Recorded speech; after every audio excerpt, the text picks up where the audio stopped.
I've been through so many tests in my life, and no one has ever been able to show me, well, this is where the issue is and how we can solve it. We have a real strong commitment to using technology to address inequality, bridge gaps.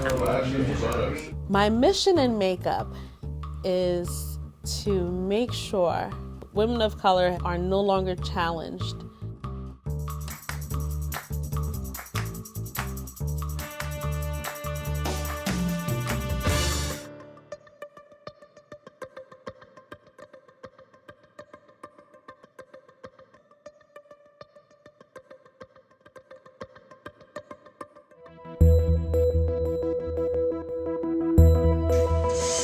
We use automation and machine learning to engineer microbes, little single-cell creatures, to turn them into the chemical factories of the future, making novel molecules for industrial and health applications.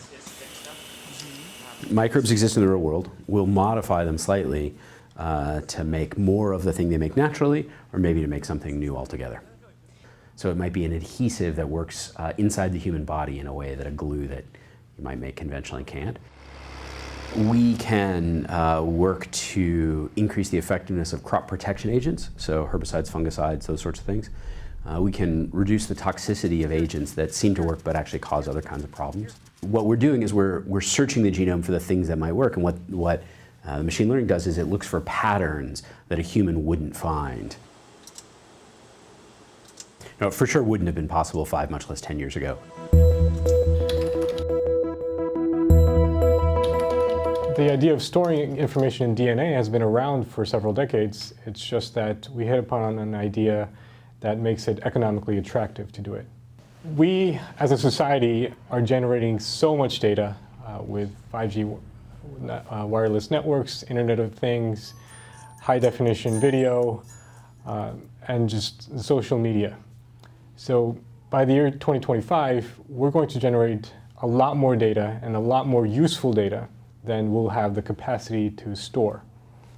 And so we are in need of a new medium that can be much more efficient than the current solutions. What we want to do with a new medium like DNA is decrease the footprint, environmental footprint, the physical footprint of data storage tremendously. So nature has had to store all of the genetic information in these really tiny cells in the form of DNA. So that really pushed for the selection of information density. So that's the amount of bits you can store in the same volume. DNA is actually just a biopolymer, meaning it's just a chemical material that we're using. It happens to be the material that stores genetic information when it's inside of your body, but it doesn't have to come from a cell. It can be chemically synthesized, just as plastics would be made.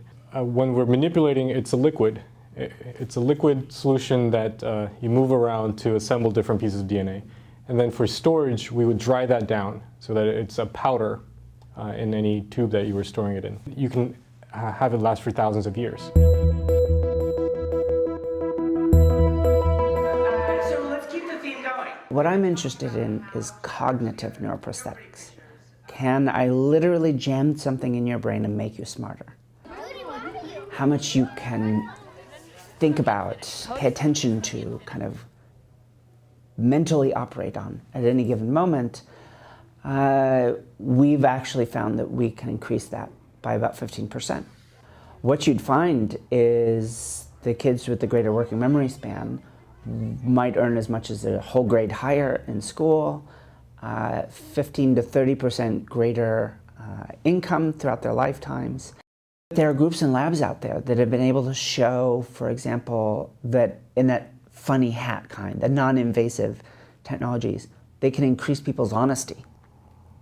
They can modulate your preferences for experiences, taking a bland movie and suddenly making it something that you loved and you want to go back and see again. In a world of increasing technology, this is one possibility to keep us ever relevant.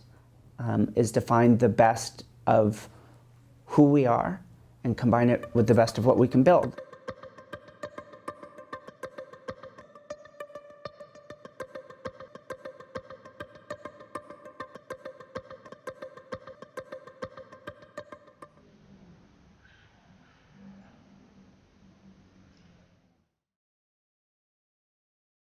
Blockchain is in many respects one of the most important emerging technologies that businesses are paying attention to today. It is frequently cast as the next internet, right? And not because of the similarities to the technology itself, but to the potential for business and commerce and how we think about data exchanges globally.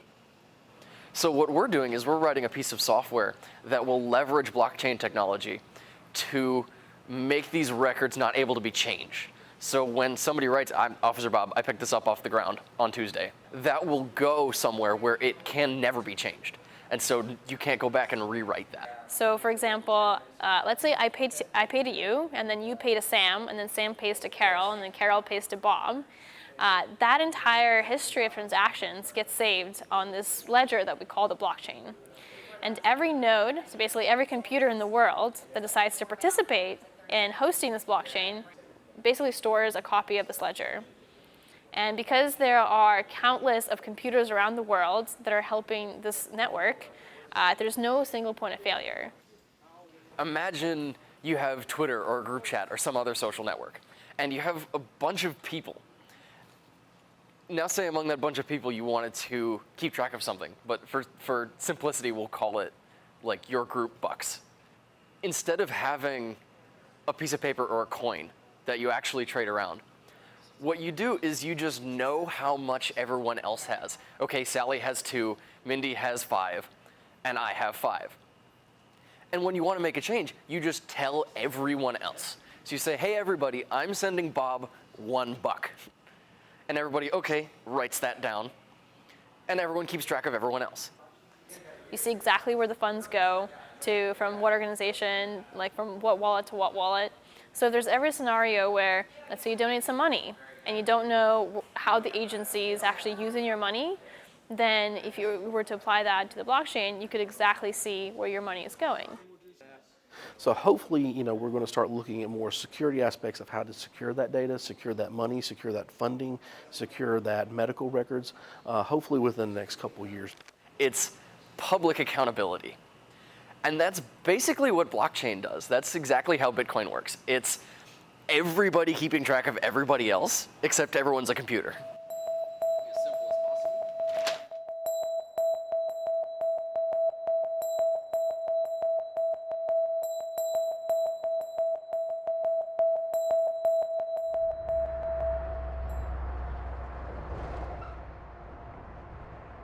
Indianapolis, Indy is a terrific city. It's on the cusp of what we're seeing as being sort of a tech boom. There's a lot of companies that have moved in, Salesforce being one of them. There's a lot of opportunity.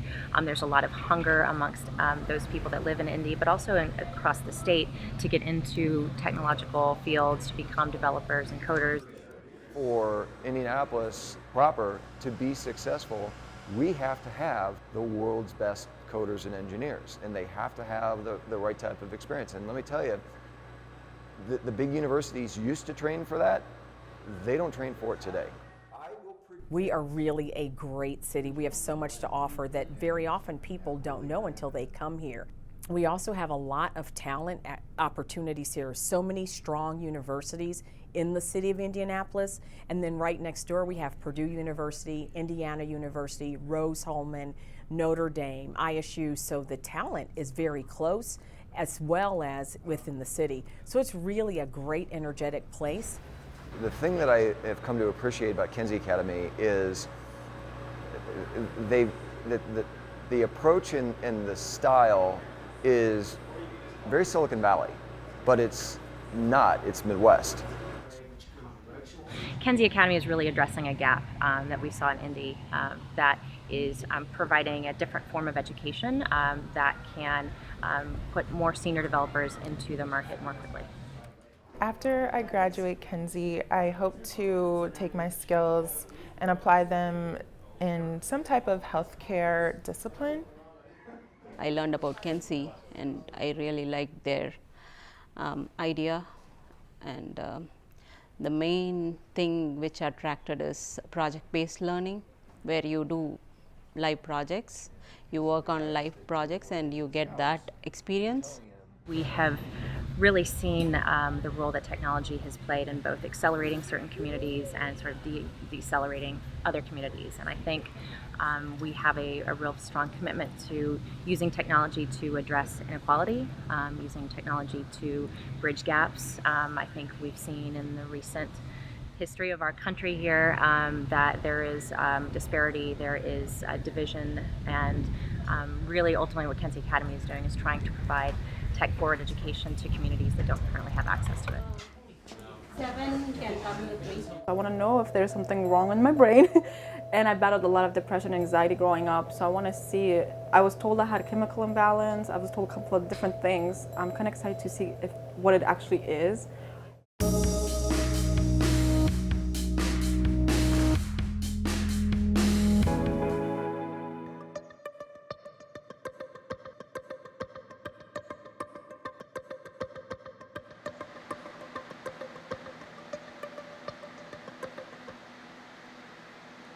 SPECT is a functional scan. It tells you what areas of the brain work well and what areas are underactive, what areas might be working too hard.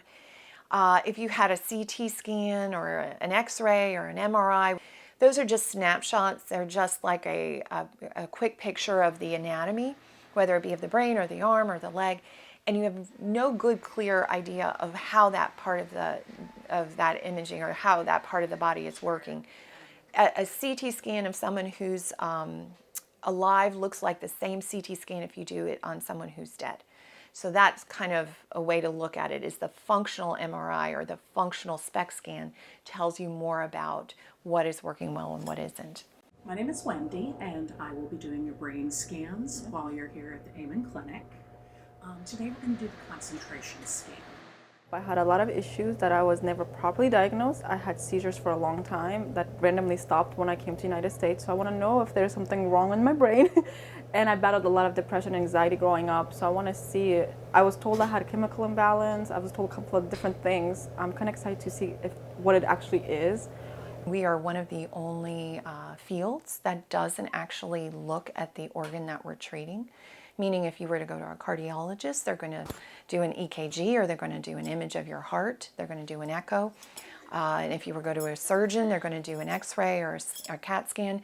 But a psychiatrist never actually, most traditional psychiatrists do not look at the brain. Back there, they kind of put me. I've been through so many tests in my life, and no one has ever been able to show me, well, this is where the issue is and how we can solve it.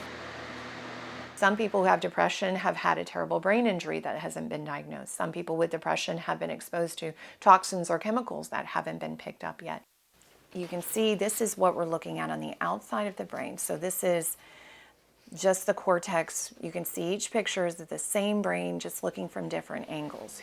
I mean, I'm kind of a little bit overwhelmed, but also kind of happy that kind of got validated that it wasn't all in my head, that the depression wasn't something I made up, and like as my siblings would like to think that I made up this whole, depression thing. So kind of validating it and also knowing that I wasn't the only person.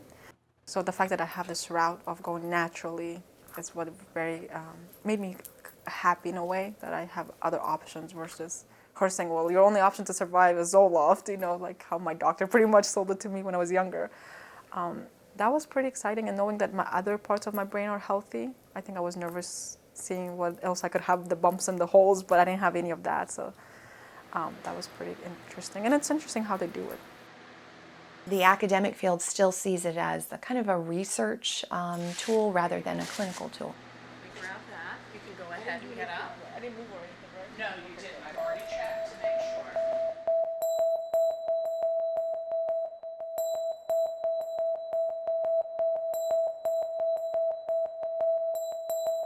Crazy.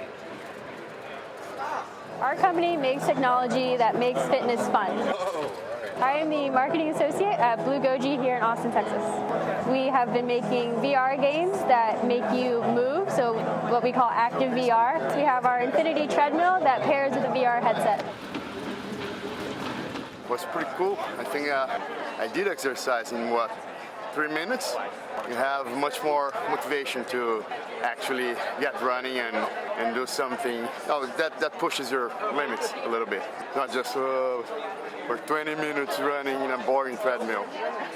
it's much more fun. Okay, there's one, and then there's a second one back here. So the belt keeps you centered as well as giving you that security. Since you're in VR, you can't see where your feet are going. So a lot of VR experiences cause motion sickness because there's a disconnect in the brain, just psychologically. You're moving in the game, but you're not moving in real life. And we have come up with a solution, Active VR. When you're moving on the treadmill and you're moving in the game, it mitigates that motion sickness, and you really get full immersion without all the negative side effects. Pretty quickly you adjust to it. In the beginning, it's a different experience, and you don't know what to do. But, it takes 10 seconds to adjust. It does take some good minutes too. It's funny, I don't get motion sickness easily, but I felt a little queasy at one point when I was out of control, so it's surprisingly realistic. All I could think of when I was doing it, if my wife was doing this, she would have been barfing all over because it's, it's interesting how the brain works. It's like going downhill, I felt like I was on a roller coaster.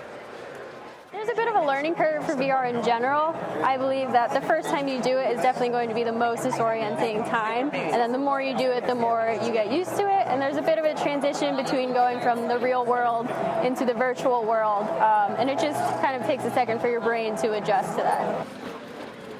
So the base price will be $12,000. That includes all of the hardware and all of the software. This is a prototype that we have here.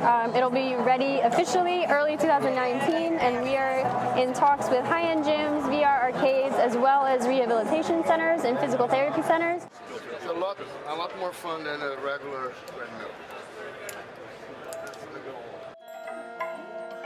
Technology is like a very important tool. Like even very often it's also a very important part of inspiration.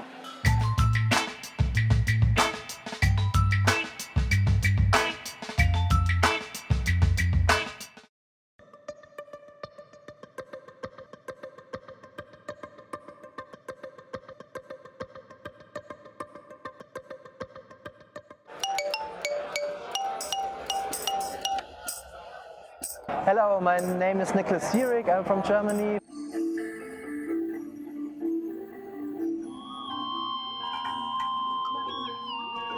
My name is Kiko Beck, and I play in a band called Yoazino. Actually, we call it like a psychedelic robot orchestra. It's like a combination of acoustic instruments, but also like very trashy robot instruments. The center of the whole setup is a computer. Most of the stuff is controlled by the computer, and the computer can translate to voltage signals, so the robots are controlled by voltage that is controlled by the computer.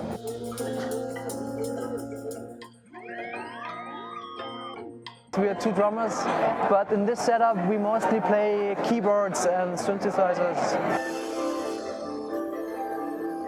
It's a little bit different because you always have in mind that there are machines playing with you, so there's no reaction from them. We are a little bit free in doing our stuff then, so we want to combine just like this electronic stuff together with some free improvising setup. Technology is like a very important tool. Like even very often it's also a very important part of inspiration. Technology that can help you to have ideas, and also the other way around. Like you have ideas and then you try to find technology. I think it's very connected in our music.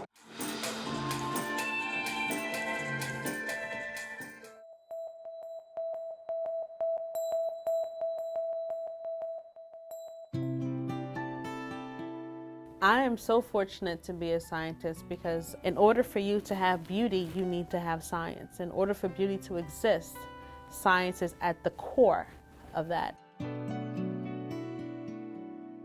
I grew up in a very interesting Haitian community. Coming from a Haitian family, it's you're either a doctor, a nurse, or something in the medical field.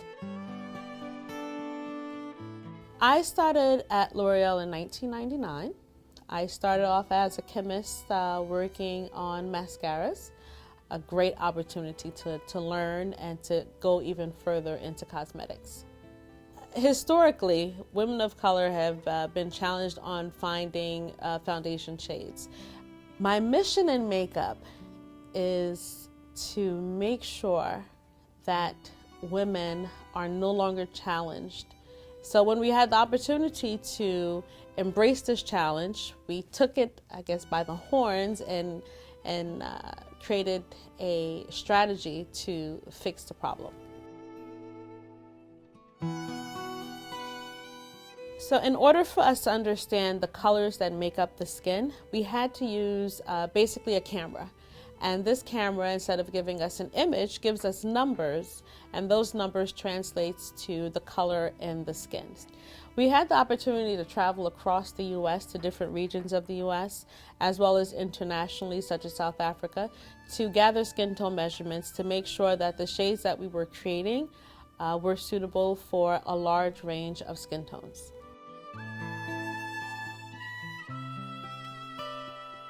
I think one of the great aha moments that we had in taking these skin tone measurements and understanding the colors that make up the skin is that women don't necessarily go blacker. They tend to go deeper in color. So what we found is that you can use a really special colorant called ultramarine blue. And ultramarine blue is a truly clean, vivid, bright, rich color that allows you to go deeper. But as you go deeper, you're still able to have a very natural color to the skin. We really felt a sense of satisfaction. We felt complete in a sense because we knew that we had found something that would allow us to give this natural look that so many women were looking for.